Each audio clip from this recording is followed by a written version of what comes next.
Muito bom dia, seja bem-vindo ao nosso Reflexão e Vida dessa quarta-feira. Estamos aqui para mais uma vez compartilhar a poderosa e preciosa Palavra de Deus. Essa palavra que é viva e eficaz e mais cortante do que qualquer espada de dois gumes, capaz de penetrar a divisão entre alma e espírito, juntas e medulas, e discernir os pensamentos e intenções do coração. De segunda a sexta-feira, às 6h57 da manhã, você tem um encontro marcado aqui com Reflexão e Vida, onde nós trazemos sempre uma mensagem de fé e esperança para o seu coração. E meu desejo é que essa quarta-feira seja uma quarta-feira ricamente abençoada, onde você comece refletindo sobre a palavra, sendo edificado pela palavra e conclua o dia agradecendo a Deus por tudo quanto a palavra lhe direcionou durante esse dia. Se você ainda não está inscrito, aproveita para se inscrever aqui no canal. Se você ainda não curtiu, aproveita para curtir esse vídeo. E se você ainda não compartilhou, compartilhe com o maior número de pessoas que você puder, para que nós possamos alcançar muitas outras pessoas nessa quarta-feira com a palavra de Deus, tá bom? Bom, vamos então para a nossa reflexão de hoje. Hoje nós vamos refletir no Salmo de número 110. O Salmo 110 é o texto da nossa reflexão de hoje. Eu quero então ler esse salmo. Se você tiver com sua Bíblia por aí, você pode acompanhar a leitura, se não, você ouve aqui a leitura do texto, tá bom? Salmo 110 é um salmo que fala sobre o reino e o sacerdote do Messias, aponta para a vinda e para o reinado e o sacerdócio do Messias, o Filho de Deus. Então olha só o que é que diz o texto. Disse o Senhor ao meu Senhor: sente-se à minha direita até que eu ponha os seus inimigos por estrado dos seus pés. O Senhor lhe enviará de Sião cetro do poder, dizendo: domine entre os seus inimigos. O seu povo se apresentará voluntariamente no dia em que você manifestar o seu poder. Com santos ornamentos, como orvalho do alvorecer, virão os seus jovens. O Senhor jurou e não voltará atrás. Você é sacerdote para sempre, segundo a ordem de Melquisedeque. O Senhor é à sua direita, no dia em que se irá, esmagará os reis. Ele julgará entre as nações, enchendo-as de cadáveres, esmagará cabeças por toda a terra. No caminho beberá água na torrente e passará de cabeça erguida. Bom, esse texto é um dos textos do Antigo Testamento mais citados no Novo Testamento. Em vários momentos nós vamos ver esse texto sendo citado no Novo Testamento. E aqui é importante fazer alguns destaques. Davi foi um homem escolhido por Deus para reinar sobre o seu povo. Quando nós vamos lá para Atos, capítulo 13, versículo 22, nós vamos encontrar a seguinte informação. Atos, capítulo 13, versículo 22, diz assim: e tendo tirado Saul, levantou-lhes o rei Davi, do qual também, dando testemunho, disse: achei Davi, filho de Jessé, homem segundo o meu coração, que fará toda a minha vontade. Aqui é bom nós relembrarmos um pouquinho da história e o porquê dessa expressão, um homem segundo o coração de Deus. Porque às vezes a impressão que a gente tem é que quando o apóstolo Paulo diz que Davi era um homem segundo o coração de Deus, é que Davi era um homem perfeito. E na verdade Davi não era um homem perfeito.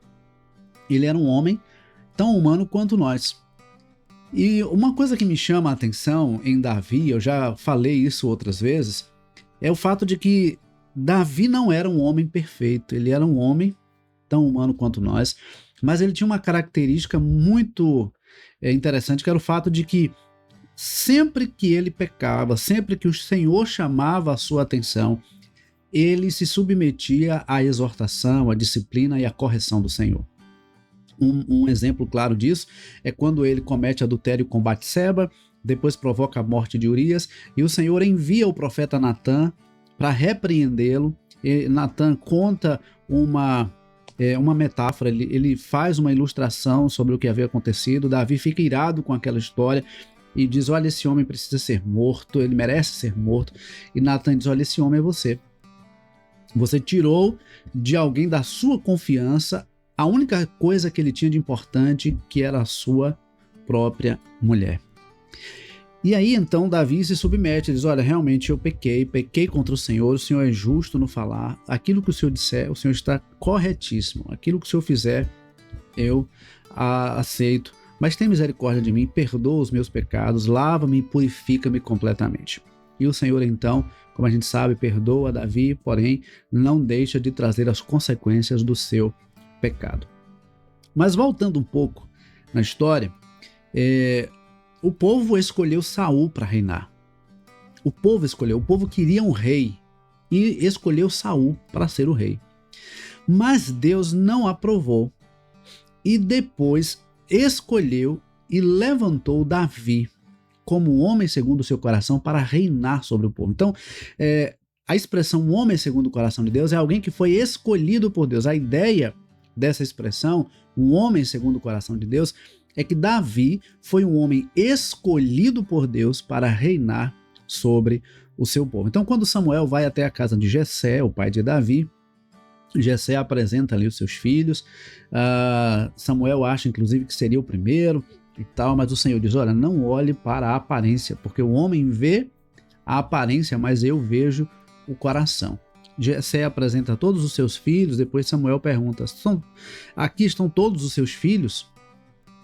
E então Jessé diz: olha, tem um ainda que está no campo, cuidando das ovelhas. E então Samuel diz: nós não vamos aqui comer antes que ele volte, antes que ele chegue.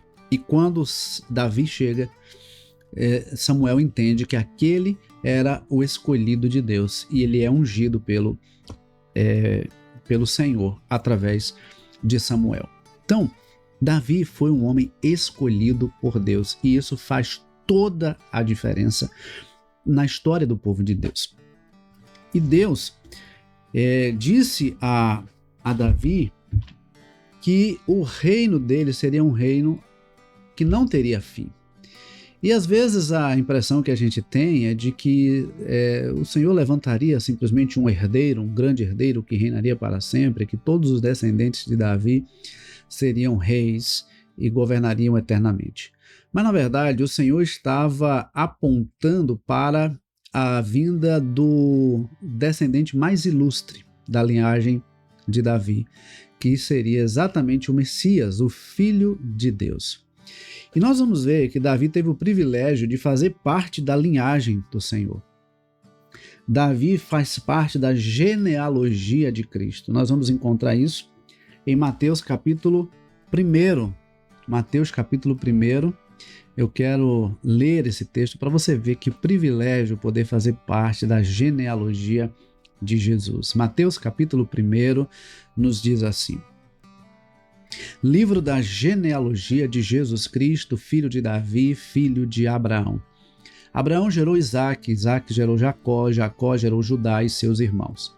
Judá gerou Pérez e Zera, cuja mãe foi Tamar. Pérez gerou Esrom, Esrom gerou Arão, Arão gerou Aminadab, Aminadab gerou Naasson, Naasson gerou Salmão, Salmão gerou Boaz, cuja mãe foi Raabe. A história de Raabe é uma história linda também. Boaz gerou Obed, Obed, cuja mãe foi Ruth, e Obed gerou Jessé. Jessé gerou o rei Davi, e o rei Davi gerou Salomão, cuja mãe foi aquela que tinha sido mulher de Urias. Salomão gerou Roboão, Roboão gerou Abias, Abias gerou Asa, Asa gerou Josafá, Josafá gerou Jorão, Jorão gerou Uzias, Uzias gerou Jotão, Jotão gerou Acás, Acás gerou Ezequias, Ezequias gerou Manassés, Manassés gerou Amon, Amon gerou Josias, Josias gerou Jeconias e seus irmãos no tempo do exílio na Babilônia. Depois do exílio da Babilônia, Jeconias gerou Salatiel, Salatiel gerou Zorobabel, Zorobabel gerou Abiúde, Abiúde gerou Eliaquim, Eliaquim gerou Azor, Azor gerou Sadoc, Sadoc gerou Aquim, Aquim gerou Eliúde, Eliúde gerou Eleazar, Eleazar gerou Matã, Matã gerou Jacó, e Jacó gerou José, marido de Maria, da qual nasceu Jesus, que se chama o Cristo. Então, olha que privilégio poder fazer parte da genealogia de Jesus. Por isso que o Senhor aponta o reinado davídico, né? o reino de Davi como um reino eterno, porque viria depois dele o seu herdeiro mais ilustre, por ser o Filho de Deus, Jesus Cristo, o Messias. Messias esse que foi prometido desde o capítulo 3 do livro do Gênesis, depois que o homem pecou. O Senhor prometeu que enviaria aquele que esmagaria a cabeça da serpente, já apontando para a vinda do Messias, aquele que nos tiraria das garras de Satanás, aquele que nos livraria da escravidão do pecado e nos reconduziria ao seu projeto original para nós, que é vivermos em comunhão com o Senhor. Então, o que é que nós podemos aprender com este Salmo de número 110 que nós acabamos de ler? Primeiro que nós vemos que o Senhor está aqui apontando para a vinda do Messias. E aqui eu quero fazer um destaque muito importante para nós, que é o fato de que quando o Senhor nos dá a oportunidade de termos filhos, Ele está nos dando a oportunidade de deixar descendentes e conduzir a história do seu povo. Nós não podemos pensar que a vida termina em nós. A vida não acaba em nós. E nós precisamos pensar e refletir sobre como estamos preparando as próximas gerações. Porque veja, Davi foi um homem escolhido por Deus para governar o seu povo naquele tempo, mas o reinado do Senhor não terminaria ali. A história do relacionamento de Deus com o seu povo não terminaria ali, naquela época, nos dias em que viveu Davi, mas teria continuidade naquilo que viria depois, através dos descendentes de Davi e principalmente do Messias. Nós precisamos entender que a nossa história não termina em nós. E aí a segunda coisa que eu aprendo com esse texto é que nós precisamos olhar para a nossa história não pela nossa ótica, não com a nossa visão limitada, mas com a visão de Deus, que vai muito além da nossa. Às vezes nós pensamos só nesse momento que estamos vivendo, nesse tempo que estamos aqui. Mas nós precisamos entender o seguinte: se aqui estamos é porque vieram outros antes de nós. E a história não termina em nós, nós precisamos preparar aqueles que nos sucederão.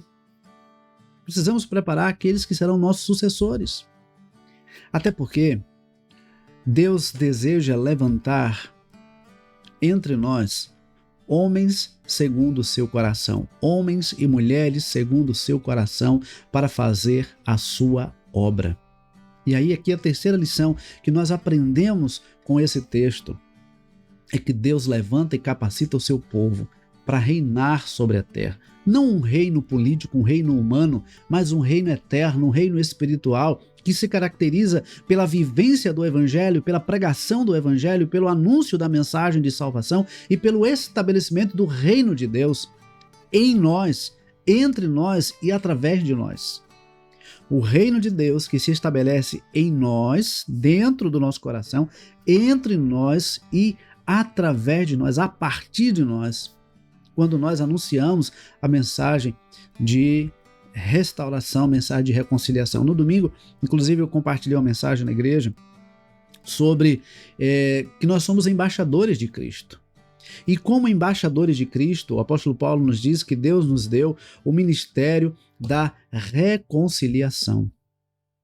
Assim como Deus estava em Cristo nos reconciliando com Ele, Deus agora deseja que nós anunciamos a mensagem de Cristo, a mensagem de salvação, para que tantos outros possam também ser reconciliados com Cristo reconciliados com Deus por meio de Cristo.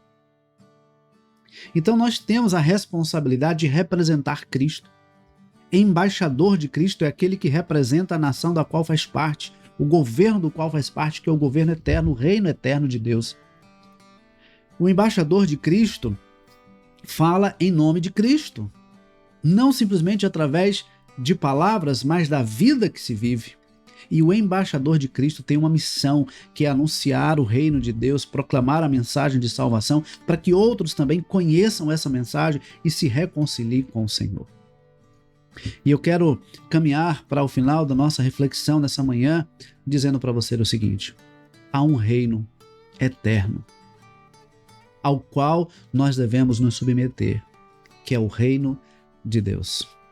Aqui Davi está apontando para a vinda do Messias, aquele que seria o reino eterno, aquele que esmagaria os seus inimigos, aquele que estabeleceria de uma vez por todas o seu reino, sendo rei e sacerdote, sendo aquele que se apresenta diante de Deus como representante do seu povo e também aquele que se apresenta diante do povo como representante de Deus. E nós vemos isso em Cristo Jesus. Jesus foi rei e sacerdote. Ele representou Deus diante de nós, ele nos representou diante de Deus. Rei e sacerdote. Muito mais do que Davi, que foi um rei segundo o coração de Deus. Jesus é o próprio Filho de Deus. Se o reinado de Davi foi um reinado poderoso, foi um reinado conhecido, foi um rei sobre quem até hoje se fala, imagine então o reino do Filho de Deus, que está assentado no trono de Deus, que está assentado aguardando o momento de voltar para buscar o seu povo e estabelecer definitivamente o reino de Deus. E você possa nessa manhã refletir sobre como anda a sua vida diante do Rei Eterno. Às vezes nós nos preocupamos, e é importante que nos preocupemos em cumprir com as leis do nosso país, em cumprir com as nossas responsabilidades, em respeitar as autoridades. Isso é extremamente importante, temos que fazer. Mas nós não podemos nos esquecer que há um Rei eterno, um Rei que está acima de todos os reis, um Senhor que está acima de todos os senhores, alguém cuja autoridade está acima de toda e qualquer autoridade sobre a face da terra, que é Jesus Cristo. Ele é o Rei eterno, ele é o Senhor dos senhores, ele é o Rei dos reis. A autoridade, toda a autoridade no céu e na terra foi dada a Jesus. Mateus 28:18, Jesus diz: toda a autoridade me foi dada nos céus e na terra. Toda a autoridade nos céus e na terra foi dada a Jesus, o Messias, o enviado de Deus, o prometido pelo Senhor, o Filho de Deus, aquele que veio a este mundo, morreu na cruz, mas venceu a morte e está assentado ao lado do trono de Deus. Portanto, que nós possamos olhar para Jesus, não apenas como um grande líder da história, mas como Senhor da nossa vida, como Rei da nossa vida, como aquele a quem nós nos submetemos e servimos com todo o nosso coração e com toda alegria. Que Deus nos abençoe, que essa palavra fique guardada em nosso coração e que nessa quarta-feira nós possamos refletir sobre como anda a nossa vida com Jesus. Talvez você já tenha cumprido e esteja cumprindo com todas as suas obrigações diante das autoridades terrenas. Mas a minha pergunta para você é: e diante da autoridade celestial? Diante da autoridade espiritual? Diante da autoridade eterna que é Jesus? Como andam as suas responsabilidades? Que Deus nos abençoe, que Deus nos conceda uma ótima quarta-feira. Se você ainda não se inscreveu, aproveita para se inscrever aqui no nosso canal. Se você ainda não curtiu, curte esse vídeo. E se você ainda não compartilhou, compartilhe com o maior número de pessoas que você puder, para que nós possamos alcançar cada vez mais pessoas com a palavra de Deus. Deus abençoe, um forte abraço e até amanhã, 6h57 da manhã, se Deus assim nos permitir.